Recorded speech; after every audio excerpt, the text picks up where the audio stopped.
There they are. All right, we're good to go. Should be live any second if we're not live already.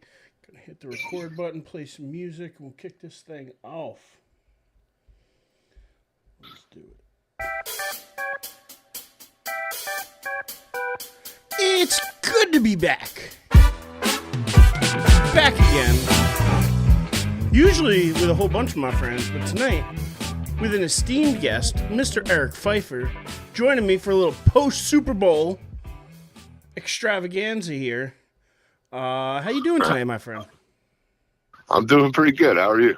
Doing good. I mean, so got to get your early thoughts. I mean, as a Giant fan like myself, as somebody who you actually have a much deeper fondness and respect for Saquon being a Penn State fan, and then watching him with his time at with the Giants. And I got to get your early thoughts. What were your thoughts on this Super Bowl? What were your thoughts on watching the Eagles win? Give it to me. What were your overall thoughts? Because to me, it was just such a bittersweet feeling. Not that the Giants would have been in the Super Bowl with Saquon, because they wouldn't have. Not that like anything would have been different, but it just leaves you with such a sour taste, doesn't it? It does. I don't know if you remember, but Saquon started at Penn State as a true freshman, and I probably said to you after like his third game, I hope in 3 or 4 years when this kid comes out, the Giants draft him. I guess I should have added, I hope they put some pieces around him so they could be successful with him, which they've completely failed to do. Honestly, the way I view sports, and I'm older now, so it's not as intense. But when you're the enemy, you're the enemy. You go to someone like the Eagles, and I'm a Giants fan. You've forced me to hate you. I will respect you when your career is over. But now as good of a guy as he is, and he's a great guy to have in the locker room. I guarantee you, when they went into the halftime up by as much as they were, he was in the locker room like, not letting guys rest on their laurel, like not letting guys get comfortable. Like, this ain't over. This is the Chiefs. Keep going. I'm guarantee you. He was one of those rah-rah guys keeping everybody focused, so they came out in the second half. He went. I was hoping that he would stub his little toe and miss the rest of the game, to be honest. So I don't know. It is what it is. I can't root for him. I love the guy. Now I hate him. I have to. He's a Philadelphia Eagle. But I'll love him again when he's not a Philadelphia Eagle, whether it's retirement or, when he gets to a certain age and moves on to a different franchise. I'm with you there. I can't love him in that Eagle green. You can't do it. Can't do it. And I mean, this is coming from a guy too who they had 4 Bama guys on that Eagles team as well. Jalen Hurts was a former Bama guy. I know he ended up coming from Oklahoma, but still a couple of years with Alabama. Devontae Smith, Dickerson. They got a few guys on that team, so it was. But I can't root for them. I can't do it. So the entire time I was actually rooting for the Chiefs. And then for them, honestly, that was the worst game I've seen the Chiefs play in a long time. Now, people could say, oh, well, the calls didn't go their way or whatever. Bullshit. If you watch it, their offensive line was dog crap.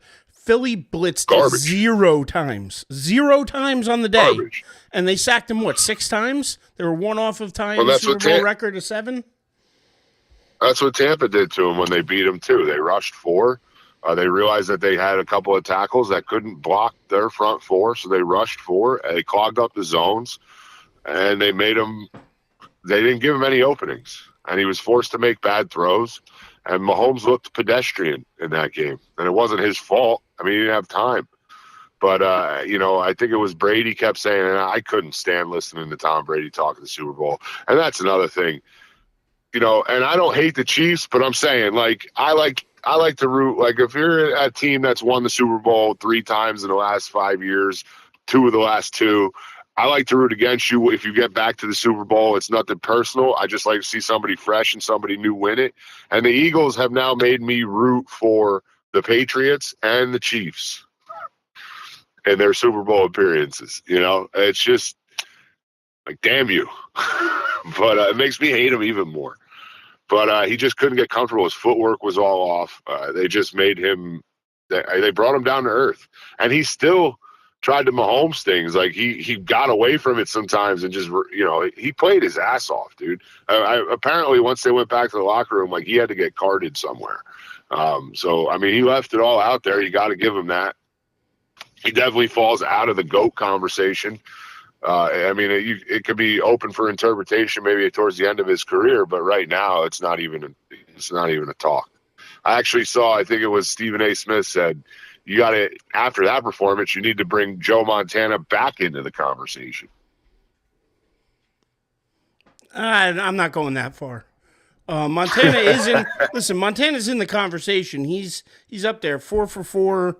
He's 0 interceptions. No, unbelievable his stats. I mean, and listen, he was a Absolutely. great quarterback, probably the best quarterback. In a lot of in an era of really good quarterbacks. And you have Dan Marino, John Elway, whatever. He was probably the best quarterback of the '80s. Like he belongs up there with in the talk anyway. But at the same time, yeah, no, I'm not bringing especially him back. in that time frame. But to be honest, like in a time where you could still whack him. I think Mahomes could have reached Montana level if they would have gotten this three-peat. The three-peat, I think, would have gotten him much closer. I still think now Mahomes probably a step behind Namath, not Namath, a step behind Montana. But again, Mahomes has many years left in his career. He's Absolutely. halfway through it at best, and if he adds another 2 or 3, he could jump right back up the rankings. I mean, very easily. But yeah, no, I'm with you. He definitely took a blow to the rivaling Tom Brady as the GOAT with the way they played. And I mean, they just got smacked in the face too. Like they literally got beat up in the trenches. And that to me was surprising. That was one of the more surprising things of the game. Not that I didn't think Philly had a great D-line. I did, but I've just never seen the Chiefs collapse like that before. And they, for a team that only had 2 losses all year, really only 1 loss because they kind of forfeited that week in Denver. It was a bit surprising to me. Well, and I remember I was sitting in a room with people who don't generally watch football every week like you and I do. You know what I'm saying? So they were like, well, what's going on? And this and that right before the half. And I was like, well, think of it this way, dude. You've won the last 2 Super Bowls and you've won 3 of the last, 5, right? Yeah. So now you're getting smacked in the mouth, and you're getting smacked in the mouth hard. It takes more, I think, in that position to kind of pull from within and step up and rise to the occasion and get smacked in the mouth and get back up. Because it's really easy. It's subconsciously to be like, well, we had our glory, and I guess this is their year, And yeah. Mahomes, he didn't. You could see, dude, he kept fighting. I felt like I was big going into that game on Xavier Worthy being a big part of their game plan and being able to sort of open things up for them. And they never, ever really went with, like, getting him a screen out in space and getting him some space to use those wheels. And they shied away from the run game, but that's generally what they do in these big games is they let Mahomes come out and throw short to open everything else up. And to credit to the Eagles, they didn't let him do it. But, I got to put some of this on Matt Nagy because I didn't see him make any adjustments for that offense as the offensive coordinator. He wasn't a very good coach in Chicago. They probably had, I think, in my opinion, they won a lot of tight games, so they were kind of battle tested. But I'm not going to say they had their greatest offensive year that I've seen them have. And this is the first year without Bieniemy and with Nagy. So maybe he just isn't the right fit for their offensive coordinator. Now they have, I know they had a great season, right? And they won a lot of tight games. Some games they could have lost. That one with that catch. And even in the beginning of the year, you can go back to the first game of the year with Likely's toenail being out of bounds. But overall, in these playoffs, I think I was kind of disappointed. I think we had a really good first round. The Buffalo Bills versus Lamar and the Ravens in the second round. Like, that was great. But I feel like we sort of got gypped. I feel like we got shorted on Detroit with all those injuries they had in the secondary. So our NFC Championship game wasn't what it could have been due to injury.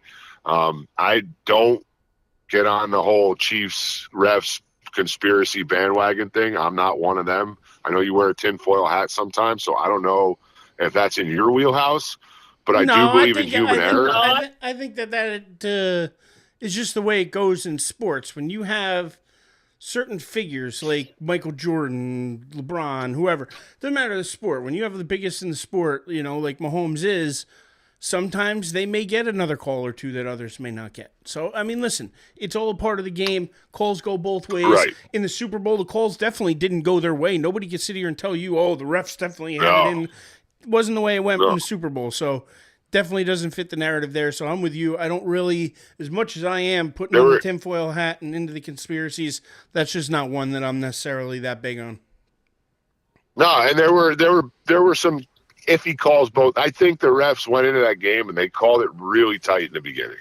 I'm not going to say they decided the game, but they called it tight both ways.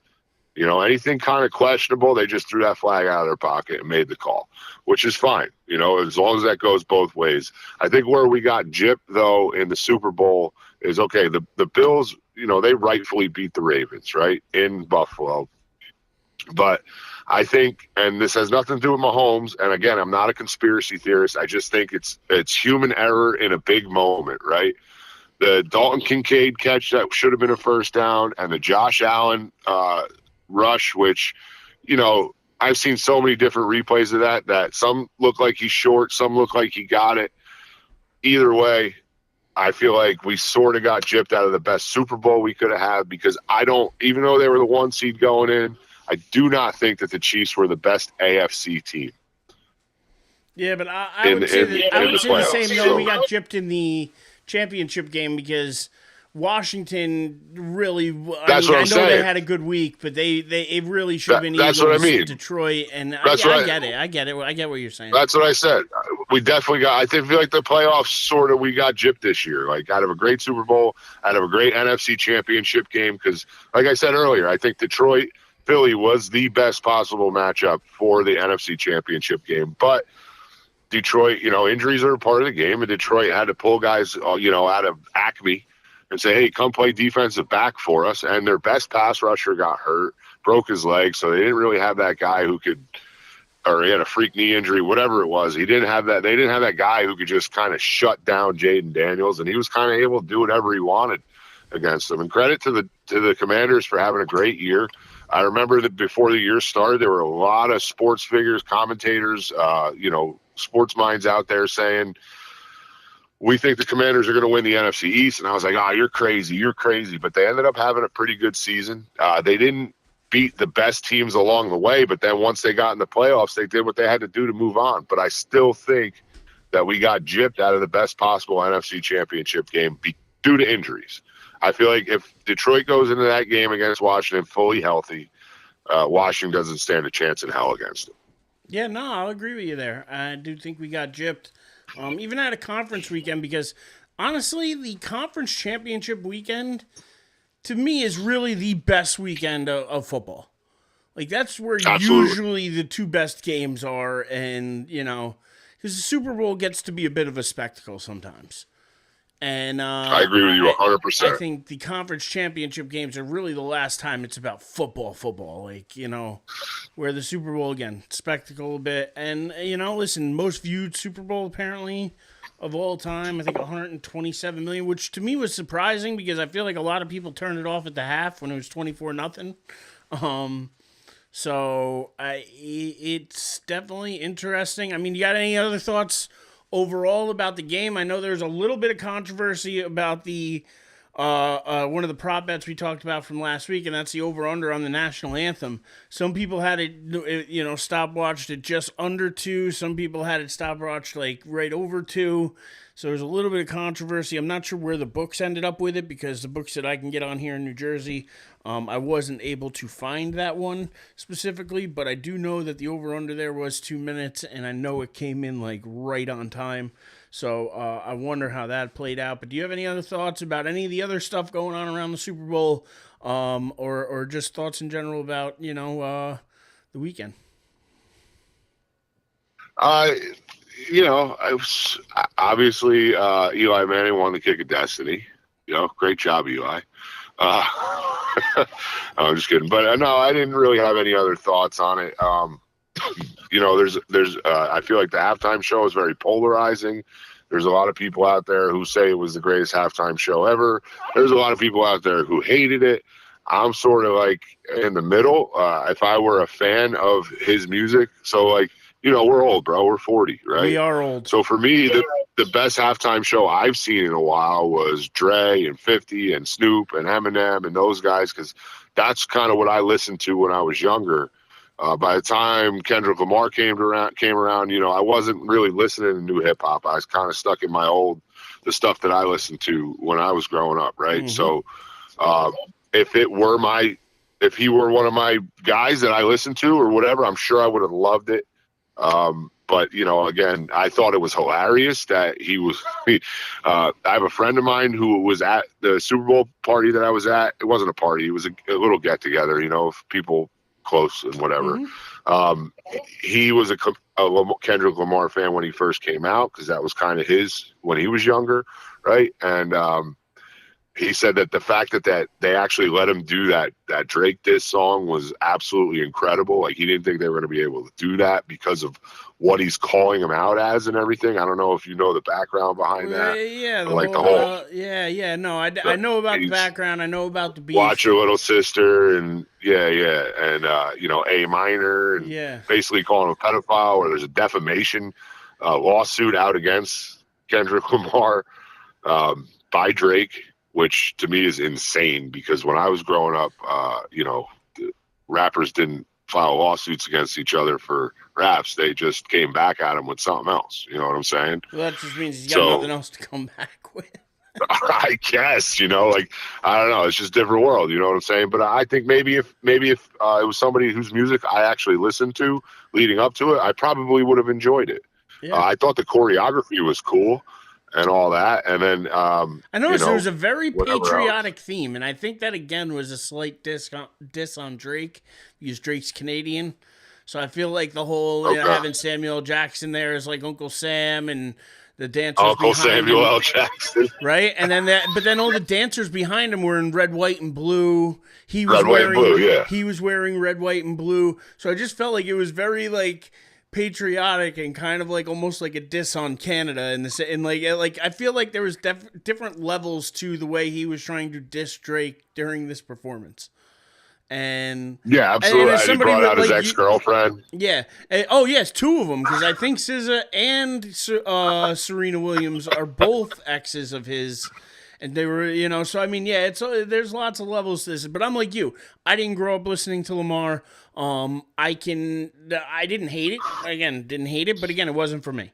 So I'm not going to sit here and be like, it was the worst ever. No, again, it was fine. If you like this music, like you said, I'm sure you really enjoyed it. If you didn't, then it was another halftime show, and there'll be another one next year you probably won't enjoy either. So it's like, right. Not going to matter. Like, you know what I mean? Like, it's okay. But I wasn't surprised he did the song, though, because that song had just won for Song of the Year at the Grammys. Like, that was like the song of the year.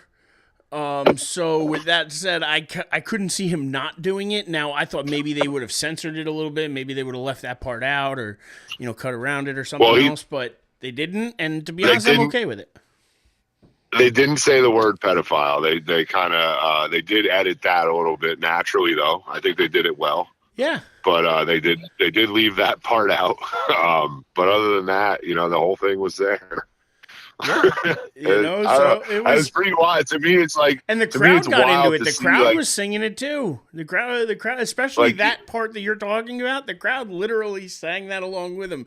So it was definitely an interesting atmosphere in the Super Bowl. I mean, to see Taylor Swift actually get booed was interesting too. Well, like it just was an interesting dynamic there. I feel like. And then he hits him with the game over at the end, and the crowd dude, to go to those lengths to really get under somebody's skin is wild. Like, I'm thinking back to when we were kids, and it was like the tail end of Biggie, Tupac, and then you had Eminem and everybody, and 50 Cent and Ja Rule and all that stuff that went down.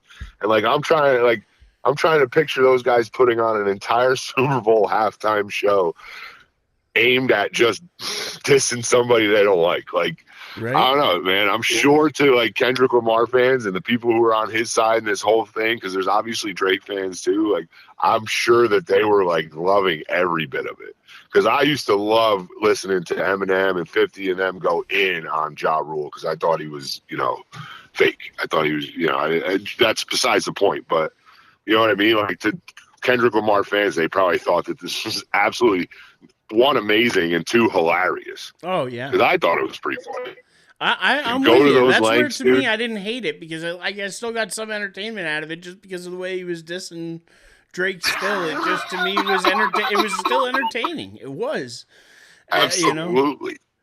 Even as an old man who doesn't know his music, I can appreciate what he was doing there. You know what I mean? Like, I can respect it. I can respect it.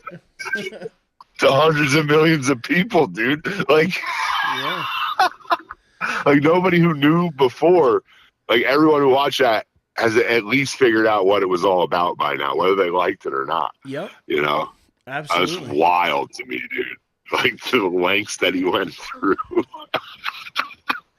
Now, speaking of wild, because it almost sounds like we're kind of getting done with the game here. We covered the game. We covered some other things about the game. But one of the things it wasn't even a game, though, right? It was an assault. Like, the whole entire Eagles franchise should be in jail for assault right now. I agree. No, their defensive line, around. much like the way the Giants' defensive line, when they got to Tom Brady, those 2 Super Bowls, their defensive line just owned the trenches.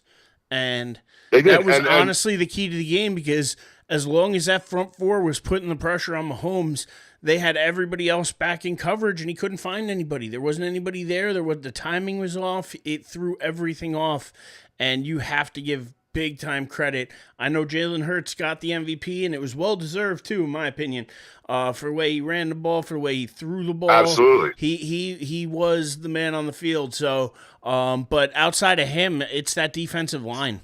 It was Jalen Hurts and the defensive line. And I can honestly say, because I couldn't come on last week, but I wanted to say it going into the game. Like, I think you and I can agree, and I'm sure Dave and Joey probably agree too. Like, to me, Steve Spagnuolo is the greatest defensive coordinator of all time.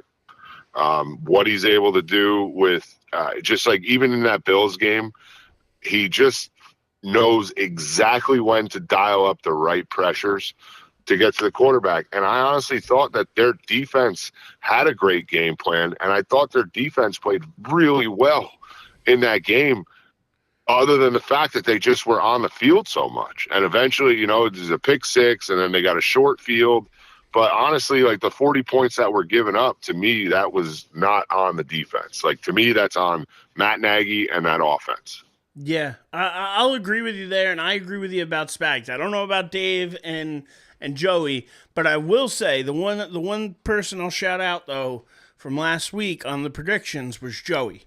Joey was the one out of the 3 of us, actually 4 of us, because Dave's buddy Ryan joined us last week, talk a little Super Bowl preview. He's a big Eagles fan, so I'm sure he's in Philly somewhere rioting with the rest of them.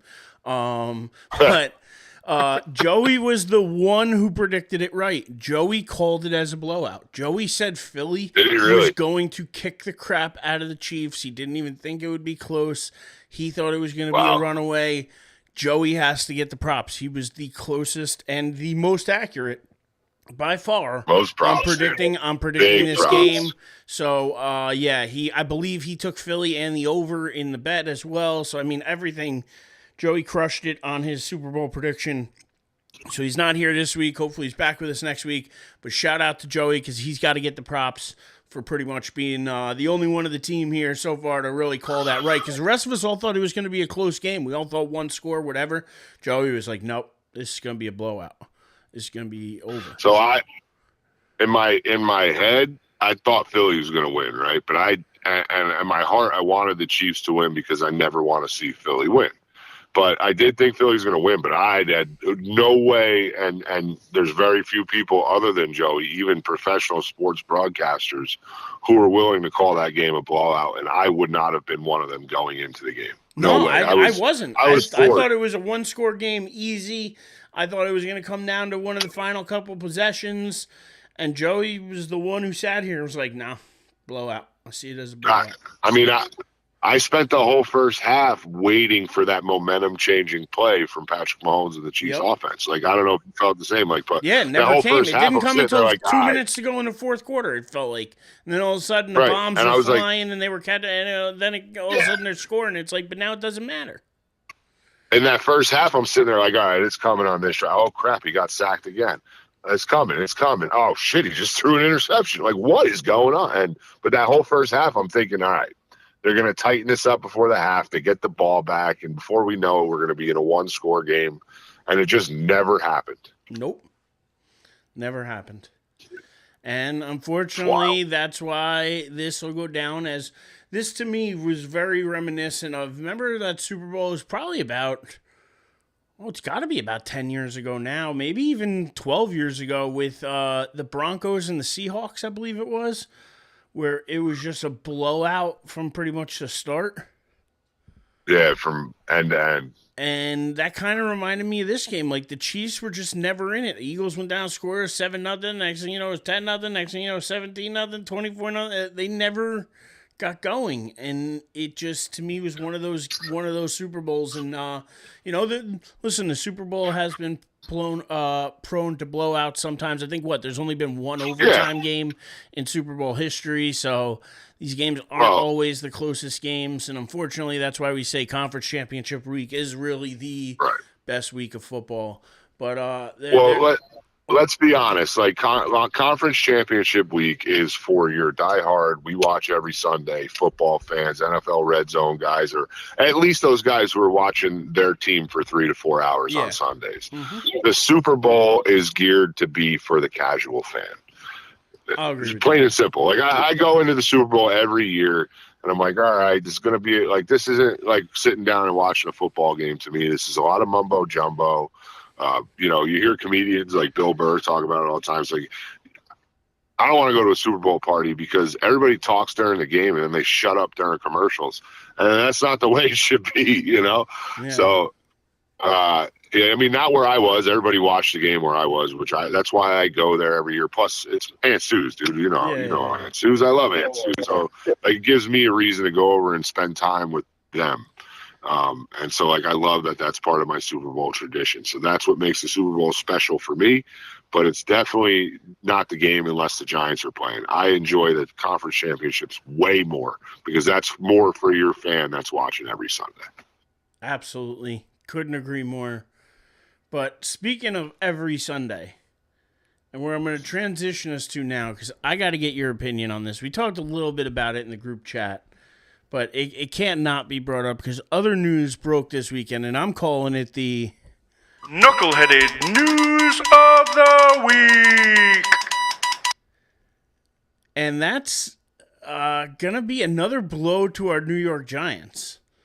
And the way our Giants season has ended, and this is their 100th season, and it is the worst season in the 100-year franchise of the New York Giants, but capped off with the cherry of Eli Manning finding out he did not get into the Hall of Fame. Now, not that he won't ever get into the Hall of Fame, because he definitely will, but the fact that there were some people out there who were like, oh, well, he's not a first ballot Hall of Famer, so we won't put him in on the first ballot.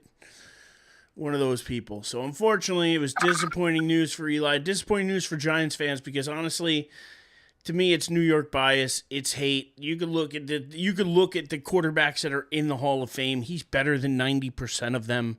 Like he belongs there. Now, whether you're gonna say, oh, it's not first ballot though, well, great, then he's not in on the first ballot, but he's still a Hall of Famer, and you're just denying the guy the inevitable. And that to me is the problem. Is you're denying he's not a guy who's borderline. He's a guy who's in. People just didn't want to put him in on the first ballot. And that to me is stupidity. Yeah. It's like the people who voted, that one writer who voted against Derek Jeter getting in, or the one writer who voted against Ichiro Suzuki getting in. Like, you're an idiot. You're stupid. I'm sorry. There's no other way to define it. Like, just going to be that guy. I want to be that one guy. Why? Why be that guy? Why not just do the right thing and just be done with it? The 4 guys getting in, Jared Allen, Sterling Sharp, all these guys, they don't have any Super Bowls between them. By the way, this is also the smallest Hall of Fame class ever. They could have had more. They could have had Eli in there. They actively chose not to put him in there. And that to me is stupid. Yeah, it's just like, it is. And for the one guy thing, also, the one guy who voted for Brock Bowers for Offensive Rookie of the Year, like, yeah, he had a good year, but let's be real here. Yeah. But that guy. anyway, it's just, you just got to be that guy, and he didn't know that they were going to publicize all those votes this year, which they did. So he had to answer the questions about it. And he had some good answers. Like, I kind of can see where he was coming from, but still, like, it should have been unanimous. Anyway, yeah, dude, I think it sucks. I think, he does hold the playoff passing record for a single run in the playoffs on top of everything else that we've mentioned in the group chat that he's accomplished. I do believe that the Giants organization is at fault for this in a lot of ways because of the lack of putting people around him in order to make him more successful make them more successful as a team. He's not a Lamar Jackson, dude. He's not running, like when stuff breaks down, he's not running for 50 yards and juking guys out, right? So, like, that type of quarterback who has that arm talent, I mean, the guy he can make every single throw. He can put the ball everywhere. Yep. And he was a gunslinger, dude. He was a gunslinger. And you know what the difference between, like, him and Brett Favre is? And I don't know what Brett Favre's regular season record is. I get it. Eli Manning was 500, right? Brett Favre was a gunslinger who played in Wisconsin. So, yeah, did he throw some bad interceptions? Absolutely. Throw one of the Giants and send him to Super Bowl? Yeah, he did. But by the way, another guy that Eli beat in Lambeau. And Brett Favre threw the interception to end that game and not go to the Super Bowl, right? So it's to me, it's just so he's in Wisconsin. So when he's gunslinging and he's trying to make plays out of nothing, like, nobody cares because it's freaking Wisconsin. Like, yeah, it's the Packers. It's a great big organization, but New York, and New Jersey journalists are goddamn killers, dude. So if they can write a headline to bash a guy to get people to read their paper, because back when we were younger, it was newspapers, to the young kids listening. Like, we used to actually have to physically read newspapers, like these pieces of paper that they printed on to give us news. And these guys would kill him because, he's trying to make a play and he threw an interception. To me, I'll compare him to a Brett Favre because Eli was not afraid to try to make a play. And how many times were we like, oh my God? Not to mention his offensive coordinator for the majority of his career was Kevin Kilbrive, who I think they won Super Bowls in spite of, to be honest with you, because we used to be able to sit there and tell you exactly what play they were about to run. And us two big guys sitting on a couch at home drinking beers and eating hot dogs can tell you what they're going to run. The goddamn professional defensive coordinator knows what they're going to run, right? So, like, they just didn't put the right kind of stuff around him for all those years. And then when he needed to elevate, he elevated and he won and he beat the greatest quarterback of all time twice in the Super Bowl and outplayed him twice in the Super Bowl, albeit with a great defense. But are you going to try and tell me that the Patriots didn't have a great defense those years? So, I mean, and the throw to Manningham, people were like, well, he got lucky because David Tyree caught that with his helmet. Yeah, right after he broke out of 4 sacks? Yeah, exactly. What he did to get away to even put that ball in the air. Absolutely. Like, just the drive and determination it took to want to win that game and move that football on that play. And then that throw to Manningham on the sidelines is just absolutely one of the best throws I've ever seen. The catch was great, right? Yeah, guy bearing down on him, tapped his toes. But, like, listen to Justin talk about that catch. And he's like, look, he had no choice but to catch that ball because of where you put it. Nobody else could get it, and it laid right in his hands where it needed to be. Now, it's a hard catch to make over his shoulder like that. But, I mean, he hucked that thing like 40 yards on a dime, dude. Like, if there was a trash can on the sidelines, he would have put it in the trash can or a tire or whatever. Mm-hmm. Under pressure in a Super Bowl game with big 250, 300-pound guys running at him. Just kind of hucked it up and put it right where it needed to be. And just, he had that. He was able to come back. He ran a great 2-minute drill from the start of his career, really. If the Giants were close in a game and Eli Manning had the ball with 2 minutes to go, they had a chance to win every one of those games. And it wasn't because of – I always felt good, too. Every time Eli was in a position to win a football game. He had an Iron Man streak that was bobbled and fumbled and booted to the curb by an organization that can't get out of their own way. And my wife honestly thinks that it's an Eli Manning curse for what they did to him at the end of his career. It kind of is in a way, but like, yeah, what's happening with the franchise now is a bit of a curse, to me, in my opinion. But listen, Eli has done nothing but be 100% professional about it.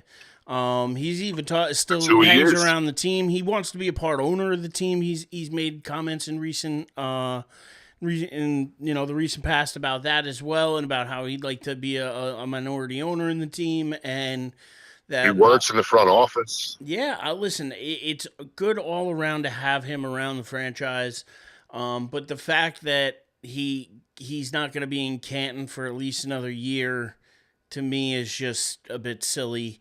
And I know he took it hard. I know he took it hard. He found out the news about a week before, so around Pro Bowl time.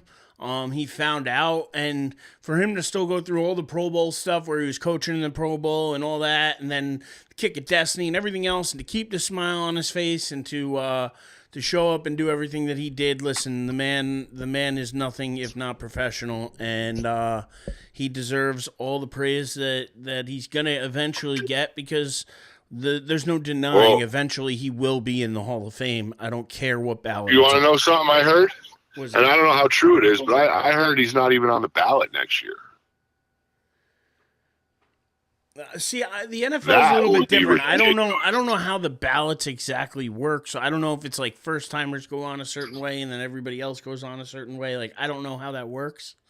But yeah, well, next year I'm also hearing like Drew Brees, a couple other people are up, and they're like, oh, well, he's definitely not getting in, if those guys are up. And I'm like, but why? He has more Super Bowls than Brees. Like, yeah, Brees might have been a better regular season quarterback, but when it came to crunch time, there's very few that were better than Eli. And again, I just think that people again have that New York bias is what I really feel like is what it is. But you and I both hate Dan Orlovsky, okay? Yeah.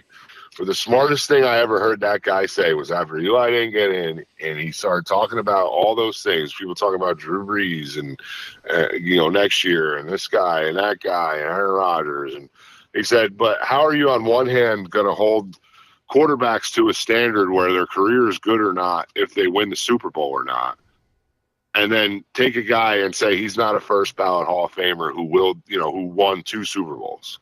Put the team on his back in 2 of them, too. Like, those throws that he made were unbelievable. Oh, yeah, dude. Without him, any other quarterback with that team, I don't think they win.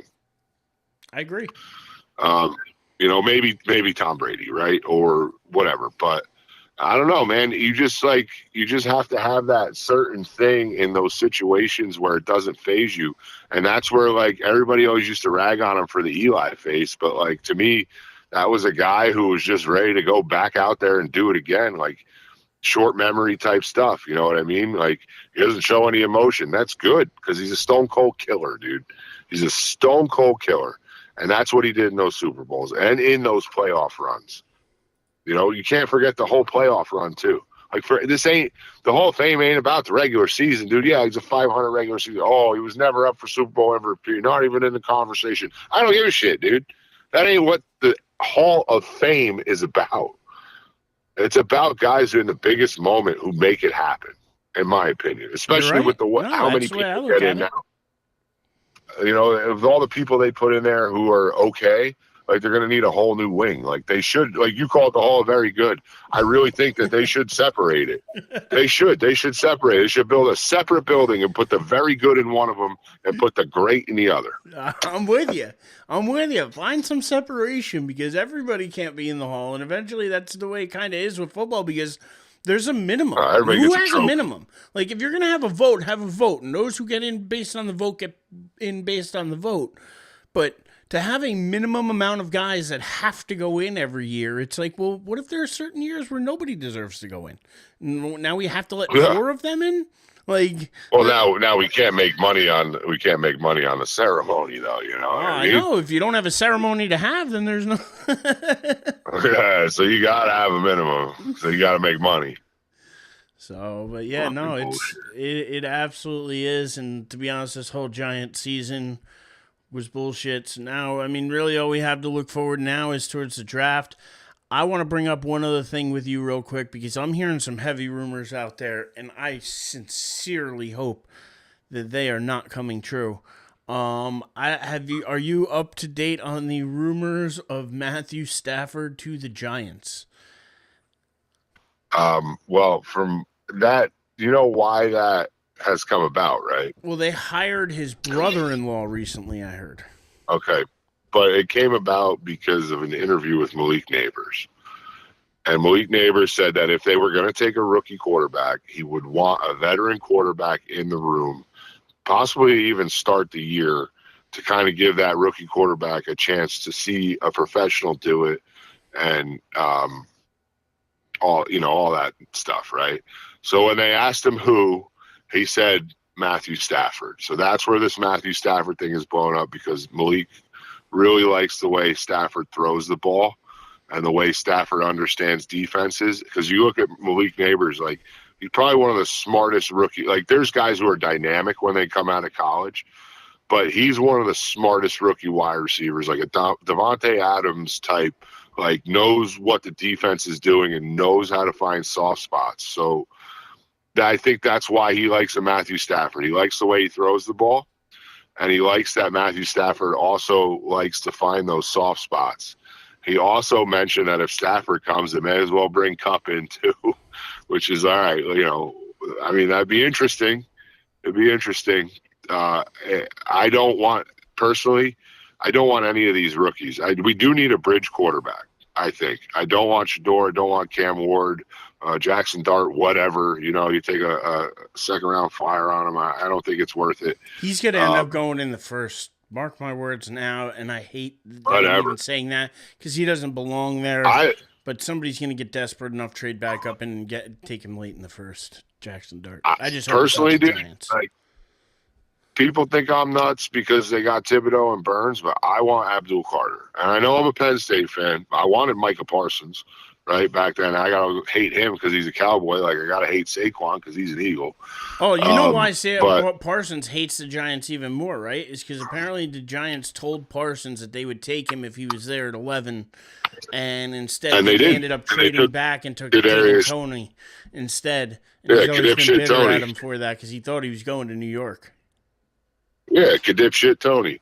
Anyway, I want Abdul Carter because you think back to 2007. You had Strahan, Tuck, Umenyiora, right, and then or 2011 you had Tuck, Umenyiora, Pierre Paul, right? Like I don't know. I think, and then look what the Eagles did rushing 4 against the Chiefs. So if you bring in another dynamic pass rusher, and if anybody asks any questions about Abdul Carter being a dynamic pass rusher, just go watch what he did with one arm against Notre Dame. I know they lost that game, but he was absolutely dominant in that game. And it's like your boy Will Anderson, right? Like you just see the difference in that college game when those type of players are on the field, just how many levels above everybody else they are. Abdul Carter's one of those guys. There's talks of the Browns taking him at 2 because of their possible divorce with Myles Garrett. But if he's at 3 and they pass on Abdul Carter, I'm going to be fire Joe Shane tomorrow. I'm still in the camp of I wouldn't mind if they took Hunter. I feel like you could.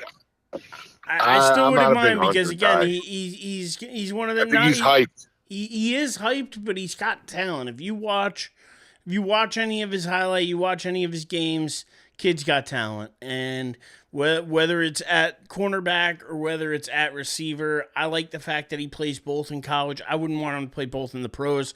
I'd get him there and then find out where he fits best. But as just a pure athlete, I think he's an unbelievable athlete, and I think somebody's going to get a hell of a talent by drafting him. So again, I wouldn't be opposed to Abdul Carter because I have been hearing him rise up a lot of people's draft boards, getting into the top Crazy. like 2-3 spot. So I've definitely heard that name more and more, but I'm still in the camp of I think overall, as far as athlete goes, and being able to play two ways, I kind of like that, and I would take a I chance hear on you. Hunter. But that's just me, and that's where I'm at right now. I could easily change my mind between now and April when the draft comes. Well, But yeah, that's look, I wouldn't I, mind either way.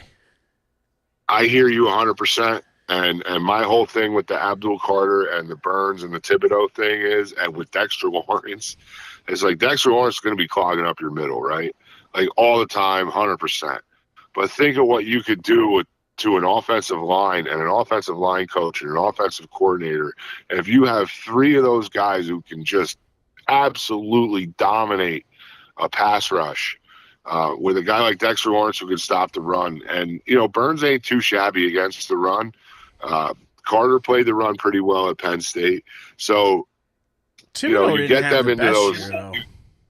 He didn't have the best year, but I think he's got that length and he's got that speed and he's building that power where I think he's going to be, if you are able to get three guys where you can't double team anybody and you can free one of them up with one-on-one blocks all game long, you're going to be, in fact, the matter is they were a nightmare in the beginning of the year last year for the first few weeks. They led the league in sacks. Like they were a nightmare for opposing offensive lines without him. So I just feel like you can have a decent, like a mediocre to good secondary when you have a pass rush like that. So it's a lot less, like I feel like you get a guy like that and you can just do so much with your defense just by moving those three guys all around the line of scrimmage, around Dexter Lawrence, who's just pummeling centers and guards all day. And, like you can have Corey Websters of the world who look better than they are because they have such a dominant defensive line who's forcing a ball out like you and, way earlier than a quarterback wants to throw. I mean, you're taking a second off how much time he has back there.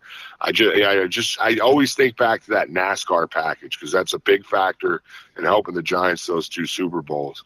Was just those three pass rushers just being able to switch it up, move in and out, get at the quarterback. So I feel like, and then with Tyler Nubin on the back end, like I really do think they had a great draft last year and they can build on it. I feel like when the offensive line was healthy last year in the beginning of the year, they had quietly one of the better offensive lines in the league. A lot of people are focused on offensive line. I honestly think what they need is like a solid 6 and 7 guy who, if someone gets hurt, can come in and fill that void with, little to no drop off. I mean, you're never going to replace Thomas, right? If Thomas gets hurt, you're sort of screwed because he's an all-pro, one of the best left tackles in the league. But the things they built around him, even though they were a little older, I think John Michael Schmitz with another year at center, like they're there. Tracy's dynamic, Singletary. I think what they need is Abdul Carter. They need to go find themselves a Derrick Henry type guy to just pound the line of scrimmage every once in a while. Like, get that earth, wind, and fire or whatever he used to call the other two. I just feel like that is the mold. Like, that will do it. That can do it. And if you give yourself the ability to rush for Bobby Okereke, like they have the pieces, in my opinion. I can name players all day. But the I one feel like piece they have don't the pieces. have, though, and the one piece Is the quarterback. yeah, and without that, to me, this is a quarterback-driven league, so we can up the defense, we can do all that. But the thing with those Giants You're defense, right. when they had those packages, they still had Eli there. You know what I mean? And that's what we're missing. They Is did. we don't need the best quarterback in the league, but we need a quarterback who can come in and get the job done and be clutch when we need him to be. And we're just missing the QB. We haven't had it. They thought it was going to be Jones, and it ended up not being him. And now we've got to figure out the next bet, our next step. But yeah, we weren't fortunate enough to. We weren't like the Packers who were fortunate enough to go from Rodgers to, or from Favre to Rodgers to Love. We can't get that lucky, Right. unfortunately. So we got to do some work. And And I'm with you. I don't love the quarterbacks in this class, so I don't know where they find that option. So that's kind of where I want to lead the conversation. What do you think for options wise at quarterback next year? Because I don't know who's out there on free agency, if anybody really. And, outside of a trade for a guy like Stafford, what do you do? I mean, you might be able to get a Kirk Cousins on the cheap if they're willing to move him and retain some salary. I'm okay. Dude, listen to me. We brought in this guy, Malik Neighbors, right? And, there were some controversial comments made in some interviews, but for the most part, dude, that dude's a dog, and he don't like losing. So if he wants Matthew Stafford to be there, give him Matthew Stafford. If that's what he wants, dude. Fuck it, dude. Keep him happy. Keep him here. We can't lose another one. And start building the team. But if that's got to be our bridge, I'll take a Super Bowl champion and a guy who has a veteran, skill set to keep Malik Neighbors happy. Tag? That's the thing is, are we getting him for a fourth or a fifth, or Dude, are we getting him for a second or a third? Because I'm definitely that not makes giving a up big a first difference for him. I'm definitely, not going that high. No. So that's where, to me, it's really got to depend on the package, and that's why I was trying to think of outside of him, like who would be there. As so what if you're bringing them both? Agency? What if you're bringing them both? What are you willing to give up if you're bringing in both Cooper Kupp and Matthew Stafford? Because Cooper Kupp is on the trading block. They're more than likely going to move him. I mean, Cooper Kupp, your number one wide receiver, a third rounder, probably only because of his age. He's in his 30s, isn't he? Yeah, but your number one wide receiver is willing to bring in a guy and his favorite target. Like, to me, that shows a selfless guy who just wants to win fucking football I agree games. with you there, but I'm just saying the price tag to bring in those two guys might be out of the range, though. Both of them. It might be, but what do you think it is? If it's both of them, and are you if it's the Rams both of them, you're tomorrow, probably looking at at least a second if plus the Rams some guys call tomorrow, back. Or if they call tomorrow and say, "Give us a second and a fourth," and maybe somebody back. Like it's hard to think right now. Say they want Newman back, or say they want. No, you ain't giving them Newman. That's what I mean. Like, what are we willing to do? Because they're not gonna want. They don't want Wan'Dale Robinson back. They don't want Darius Slayton. They don't. I know he's gone anyway, but I'm just saying, like, they don't want a guy like that back. So who would like? Maybe they say we're not giving up Thomas. We're not giving up Dexter Lawrence. We're not giving up Thibodeau or Burns. Like, who are we giving up? And like that to me is where I think it could get pricey unless we go more draft picks. Maybe we give them a second, a fourth, and a third next year or something, and maybe we could work something out. But I just think that the asking price might just start getting a little bit too high. Because again, the Rams are going to go, look, we're giving you 2 Super Bowl champions. What are you giving us? Garbage? Like, no, we want something back. Yeah, a good general manager is going to come back and be like, listen, you're giving us 2 Super Bowl champions who are this old, and Matthew Stafford's hair is gray. And, and I don't trust our GM. I'm willing to give up. I'm willing to give up like a third next year, a second this year, and a fourth. I would do that for those 2 players. I'd do something like that, but I just don't trust our GM to get it done. Like you said, you got to have like a savvy GM. You got to have a guy who knows how to win a deal, knows the art of the deal, and I just don't feel like Shane knows it. I don't think he's got it down. I really think he was better off letting his kid be the GM last year. We would have had you're right. We would have had Jaden Daniels and had a whole different season. We'd be talking totally differently right now. Their assistant GM who's leaving, I think, is better suited. And I'm still on board with giving these guys a shot. Plus, the hard thing for me is Dable is Shane's guy, right? So if it comes down to it and you got to get rid of the coach, are you going to be able to do that? Or are we just going to have to get rid of both y'all and figure it out from there? You know what I'm saying?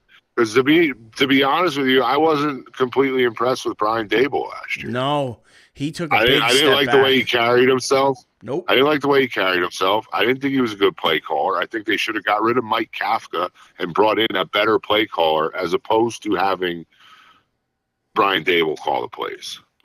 Every first-time head coach will tell you that that's one of the hardest transitions as a coach is to become a head coach and know how to delegate and manage everything around you. And putting the play calling duties on yourself takes away from being able to do that. You lose out on your time management type stuff. You lose out on keeping an eye on your defense. And one of the things about Dable is that he's coached in every facet. That's why I liked him so much. He's been a defensive coach. He's been an offensive coach. He's been a D-backs coach, special teams coach. Like, he's coached everywhere. So that's why I liked him as a head coach, because I thought he was going to be able to bring in the right guys around him and be able to delegate to them what to do, not take control himself. And I was a little disappointed in his performance this year. Also, a detriment to the team, as fun as it was to watch him go on that run and try hard and beat the Vikings, it turns out that was very detrimental to the organization in the long run, because they didn't have the balls to say, yeah, you won us a playoff game, but we don't think you're worth it. Yep. To Daniel Jones, and it set us back 2 or 3 years now. It did. And these guys are on the hot seat. They don't have 2 or 3 years now. So that's just it. I don't want to start over again. We wasted Saquon's career, and now we are slowly wasting Neighbor's career. Well, that's why, man. That's why I'm cool with bringing in Stafford and Kupp to make him happy. So I'm if with that's it what too. He wants. I'm give with what it too, he wants. But I'm just saying, I'm not sure that we have the front office or the right pieces to make that deal happen. So I'm gonna wait and see. I wouldn't hate it if it did happen, if it's a stopgap, if the idea is to still draft a QB, have him maybe sit behind Stafford and whatever. I'm okay with that. But depending on the QB, from what I heard, Cam Ward is a guy who might be better than Shador, but then Shador has that great completion percentage. Maybe didn't play against the greatest. He's not playing against LSU and Alabama all the time, but he did have a good completion percentage, which shows that he's willing to get the ball out of his hand and make plays. But I just don't know if these are the guys this year. But then as far as free agents go, like off the top of my head, what do you got? You got Russ. I don't want Sam Darnold because Fields. He just looked like Sam Darnold. So you got Rush, you got Fields, right? At the end of the year, he looked like Sam Darnold, and we were all waiting for it to happen, and it happened at the worst possible time for the Minnesota Vikings. Yep. But as soon as he doesn't have the ability to make pre-snap reads. So if he's got to make an adjustment at the line of scrimmage, or the defense, like a defensive coordinator like Spagnuolo gets a hold of him, he's fucked. He's fucked. Oh yeah. So I don't want Darnold. What are we talking? Aaron Rodgers? No. Like, we don't need all that. We got enough negative press and bullshit going on. Do I think Aaron Rodgers can have that one more year, sort of like Brett Favre did in Minnesota? I absolutely think he can. But do I want it to be in a Giants uniform? No, not at all. So it's really hard. Maybe Fields, maybe Malik Willis, right? But then you're sort of like rolling the dice when you go with that.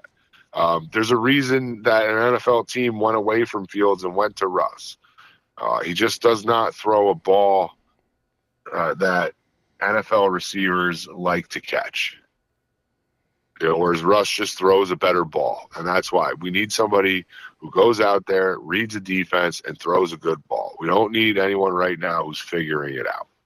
If you want this team to be competitive, if you don't, that means you're all set on Arch Manning, who we haven't seen play much college football. I would like my team to be competitive and make a playoff run. So in that case, I don't think we need somebody who's trying to figure shit out at this point. I'll agree with you there, but I just think we're too far away right now. No. I think we're too far away right now for a playoff run. I think we got to worry about just trying to get to above 500 before I can start thinking about a playoff run, to be honest with you. So I'm a little different of a mindset where I think we're more than just a quarterback away. I think we need to shore up some other pieces too. But see, that's where I sort of disagree with you, because I feel like there's a core there. The pieces are there. I think we're a quarterback and maybe one or two pieces away, which can easily be brought in an offseason. They can, but again, I just don't trust this front office right now to bring in the right pieces. And that's where my lack of trust with them, where the first year I was all about it. I was like, let's go. They're a bunch of tryhards. But again, that first year they were tryhards playing for a new coach and a new GM. After that year, Daniel Jones got paid. Lawrence got paid. Jones got paid. Everybody got paid. Saquon got franchised. And, and Dable head got a little bit too big for himself, I think. And I'm with you that I think that he kind of took a step back, especially this year, of where I thought he was head coaching wise. And I really just want to get this guy a quarterback with some talent to work with. Because I think with what he was able to do with Josh Allen in Buffalo, if we can get him anybody with some talent, I think he can maximize the talent out of that player. But I don't think we've gotten him the right piece yet. So maybe it's a stopgap QB, but again, I still think that either whether it's this year or next year, they're going to have to address it through free agency, because even if you go out and trade for a Stafford or Cousins, or you bring in a guy like Russ or one of these other guys, they're still older QBs, and you still need to find that next generation. Well, so I still think that that's where I'm okay with it. They got to look hard at this year's draft and really decide if Ward or Sanders are that guy for them, or if not, then get that guy for next year and think about the draft again next year. But either way, I still think you need to, whether it's through this year's draft or next year's draft, address that QB of the future. Absolutely. But that's why, like we both said, we're not sold on the QBs in this draft. So that's why I'm okay with an older guy this year on a 2-year deal. So that when we do draft that guy, because you don't always have to have a losing season to go get your guy. You just got to be able to know that's your guy and sell the farm for him. And as long as it's the right guy who comes in, and a lot of people are saying Arch Manning, I don't care if it's Arch Manning or, Joe Smith. If they're the guy who's going to be the next guy, sell the farm, make sure you're set up for him, and have that veteran QB there, like we had Kurt Warner for Eli, right, when he started. It's just let history kind of repeat itself. And speaking of history repeating itself, it gives them another year. Also sort of polarizing, right? Like this whole Joe Shane and the front office thing. Just to touch on that, like, yeah, they re-signed Daniel Jones, but then, like, so you're like, you idiots, right? But then last year, I think they had one of the better drafts last year. Yeah, so that's where I do have a little bit of confidence for them to be able to draft. do the right I might have more and confidence in free agency. I had no confidence. Burns was a good deal. Yeah, but everything else really wasn't. Like free agency wise, they didn't do right. So again, there's room for improvement, and I hope they get there. But I want to talk about one more draft thing before we get going for the night. We're at about an hour, and hey, my bad. No. Hey, listen, dude, we're doing great. Actually, this is longer than I thought we'd go, and it's awesome. So I'm pumped that you're here with me talking, because I never would have been able to do this all by myself. So I appreciate you joining me. But the one thing I want to talk about with this draft is history. Is there any chance history repeats itself? Is there any chance? Now I say no, just because of the history of it and whatever, but where do you think Ashton Genty goes in this draft? Because he was an absolute beast out of Boise State, Heisman Trophy candidate, looks like the real deal. Did get bottled up by a really good Penn State defense, but I called that. I knew that was going to be his worst game of the year. I'm in the college football playoffs. Against Abdul Carter, bro. Yeah, but again, so I'm just saying, like, where do you think? Because somebody's going to take a chance on him. I see him going in the first round, although I don't know. I know running backs don't typically go as high in the draft. A few do occasionally, like the Giants did a few years ago with Saquon. I don't see that happening here, but where do you think he goes? And is there a team out there you're kind of eyeing maybe for him that you think he would fit well? If not, and I know I'm kind of putting you on the spot with this one, but I just figure I'd throw it out there. Oh, give me 1 second here. So you're talking Genty, right? So let's look at the NFL draft real quick. But I don't know. It's hard to say because, the Giants did with Saquon, right? But then you get a lot. Like, look at what they did with Tracy. They got Tracy late.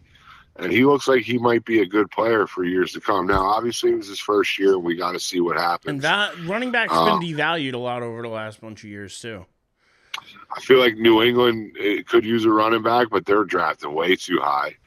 But Vrabel does love a good running back. So, I mean, do they bounce back to a position where they think they can get him and sort of stock up on some more picks?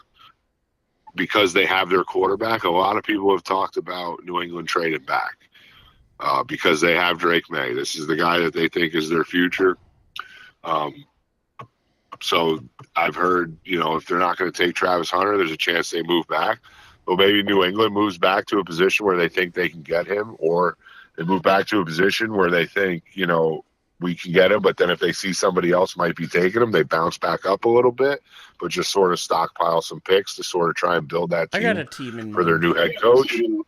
I got a team in But mind. yeah, I want to see what you who think you of it got? because a little later in the first round, The Bengals? pick number 22, the Los Angeles Superchargers. Because everyone knows Harbaugh likes to run the ball, and I know he has Gus Edwards, and I know he's got Dobbins, but those are two guys who always have injuries. And with the way he loves to run the ball, Dobbins had a really good year.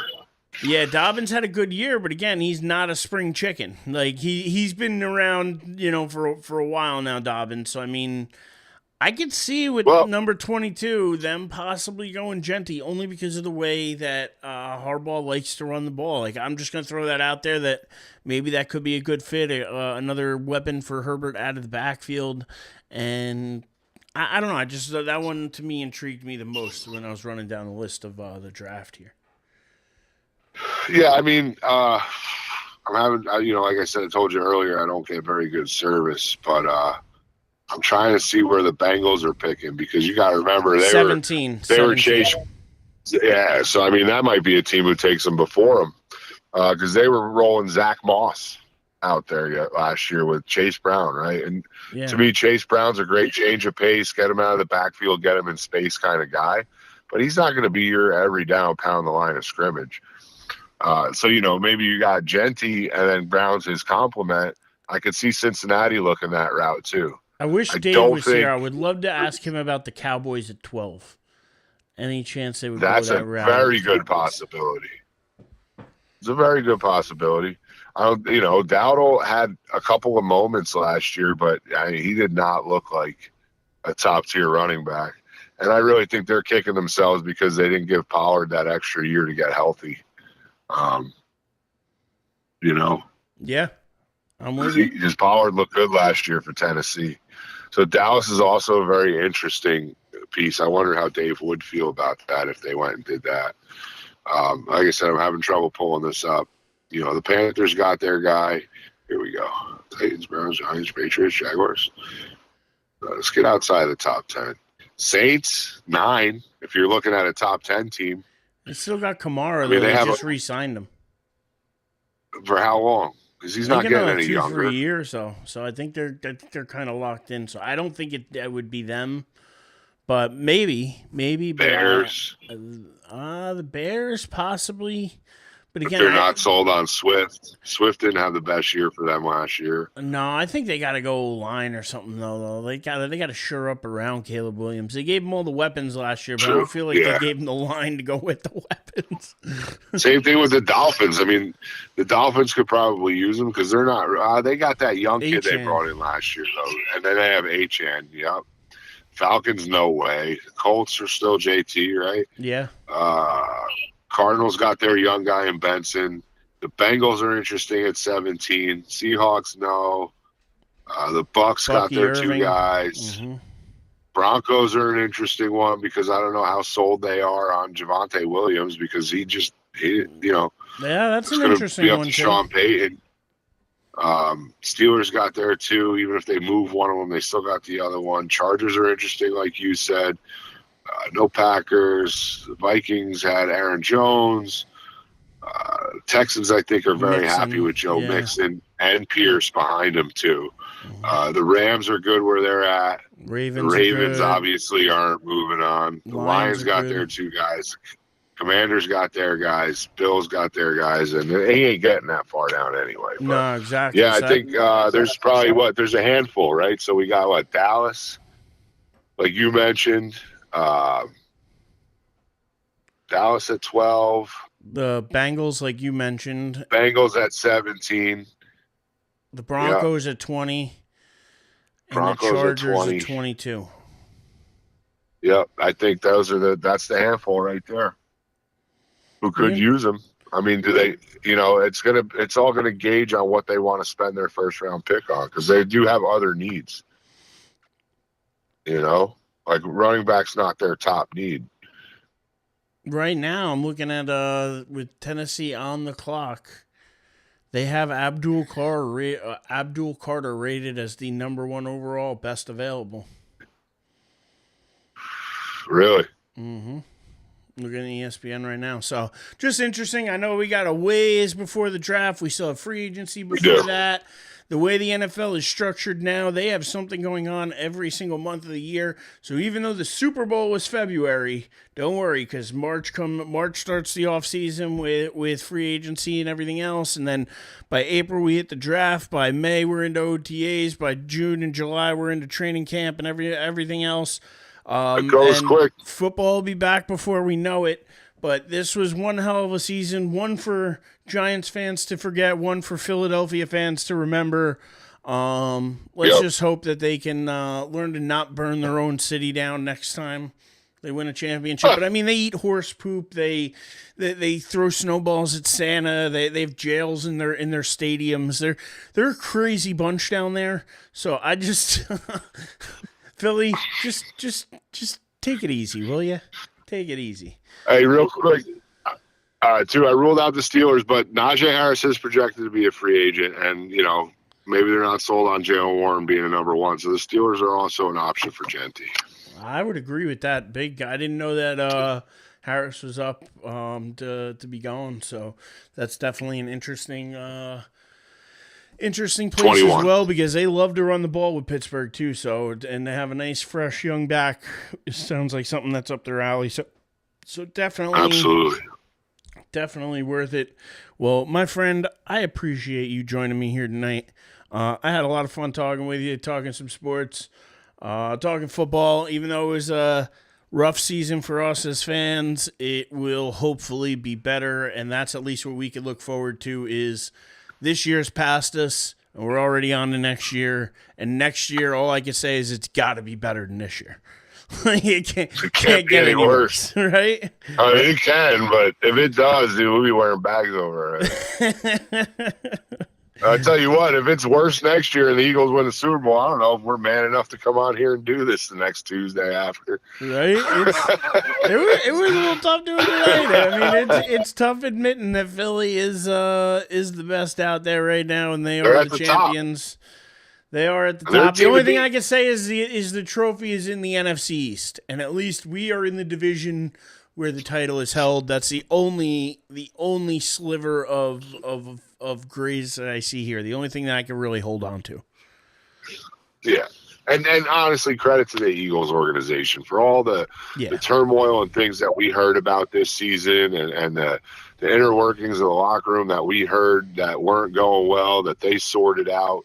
Like, congratulations I have friends who are Eagles fans. Like, you're all crazy as hell, but congratulations. And, your team worked through some shit. And the Giants had to do the same thing, not to bring the Giants back up 4-2. They had, with Coughlin early on in that 2007 season, they had to work through some shit too. There was that, he was on a hot seat like Sirianni, and you had guys in the locker room complaining, and congratulations and more credit to that locker room and that organization for figuring all that out in the middle of the season, because they could have easily collapsed just like they did last year. And they didn't. They pulled themselves up, A.J. Brown pitching him on, whatever it was. They found a way to put all the noise behind them and come together collectively for that one common goal, win a Super Bowl. And it's a great time to be an Eagles fan, and congratulations. Right. Well, I couldn't have said it any different myself, so I will echo all of your sentiments there to the Eagles fans and to friends of mine who are Eagles fans. Congratulations on the win. And all I could say is at least you kept it in the NFC East. And hopefully we'll be back next year to battle with you. So, yeah, that being said, my friend, appreciate you being here with me tonight. Can't wait to come hang out with you and everybody. Reedman's birthday coming up. So, appreciate that. Absolutely. As well. Looking forward to that. And, no, you don't got many socials for people to find, but they could always find you here And that is on YouTube at Die on This Hill, on Facebook at Die on This Hill. As you will always be a welcome member here of our team. So thank you, sir, for joining me. Always love talking with you, talking some football. And yeah, till next time, you can find me on X at The Living Legend. You can find Louie here, who's trying to get in the shot at Louie Aussie Dude on Instagram. And until next time, don't be afraid to have an opinion and die on this hill with us.